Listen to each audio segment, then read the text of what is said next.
নির্বাচনের ভালো মন্দ কর্মকর্তার হাতে এই আলোচনায় যুক্ত হতে এই পর্যায়ে স্টুডিওতে যুক্ত আছেন গণ অধিকার পরিষদের উচ্চতর সদস্য কেন্দ্রীয় অর্থ বিষয়ক সদস্য শহীদুল ইসলাম ফাহিম এবং মগবাজার থেকে যুক্ত আছেন বাংলাদেশ জামায়াত ইসলামের সহকারী সেক্রেটারি জেনারেল মাওলানা আব্দুল হালিম। আমরা এই নিয়ে আলোচনায় যাব, তার আগে চলুন দেখে আসি এক ইস্যুতে জনতার মতামত। তৃণমূল মানুষের সঙ্গে কথা বলে মতামতটি পাঠিয়েছেন বগুড়া থেকে সহকর্মী রাজীব সেলিম। গেল নির্বাচনগুলোর মধ্যে বিতর্কিত ও গ্রহণযোগ্য দু ধরনের নির্বাচনই রয়েছে। তবে আসছে নির্বাচনে নির্বাচন কর্মকর্তাদের কেমন ভূমিকায় দেখতে চান ভোটাররা সেটিই জানবো।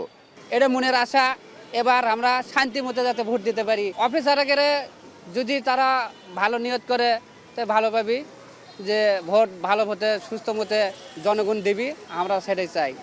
তারা অফিসাররা আছে, তারা জানি আমাদের ভোটগুলা জানি তারা সুষ্ঠু মতো দিলে আমরা সুষ্ঠু মতো ভোটদান দিতে পারি, এইটুকুই আমাদের অধিকার।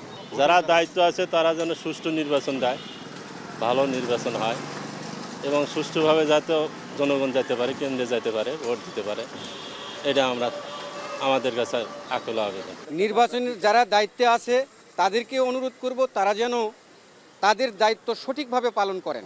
আমাদের সাধারণ মানুষের প্রতি যেন তারা কোনো প্রকার মব বা কোনো কিছু সৃষ্টি না করে অন্য ভুলভালভাবে নির্বাচন না করেন। অধিকাংশ অফিসাররাই ছিল উপরে নির্দেশে তাদের কার্যক্রমগুলো পরিচালনা করেছে, যার ফলে অবাধ সুষ্ঠু নিরপেক্ষ নির্বাচনটা কিন্তু হয়নি। এদেশে একেবারে দুর্নীতিপূর্ণ একটা ইলেকশন হয়েছে। এখন চাই যে তারা সুষ্ঠুভাবে একটা সুশৃঙ্খলভাবে একটা নির্বাচন হোক। হ্যাঁ, কারণ অতীতে আমরা দেখছি যে একতরফা নির্বাচন, ঠিক আছে, যেটা হয়েছে এইরকম আর না হোক। তার যথাযথ দায়িত্ব সে পালন করে, যাতে ভোট কেন্দ্রে কোনো প্রকার কোনো কারচুপি না হয়, কোনো প্রকার কোনো ঝামেলা না হয়। হ্যাঁ, কারণ তাকে প্রোটেকশন দেওয়ার জন্য অবশ্যই আইনশৃঙ্খলা বাহিনী থাকবে। হ্যাঁ, এবার আশা করবো আমরা সেনাবাহিনীও খুব গুরুত্বপূর্ণ ভূমিকা পালন করবে। গেল নির্বাচনগুলোতে নির্বাচন কর্মকর্তাদের ভূমিকা কেমন ছিল আর আগামী নির্বাচনে কেমন দেখতে চান তাই জানছিলাম ভোটারদের কাছ থেকে।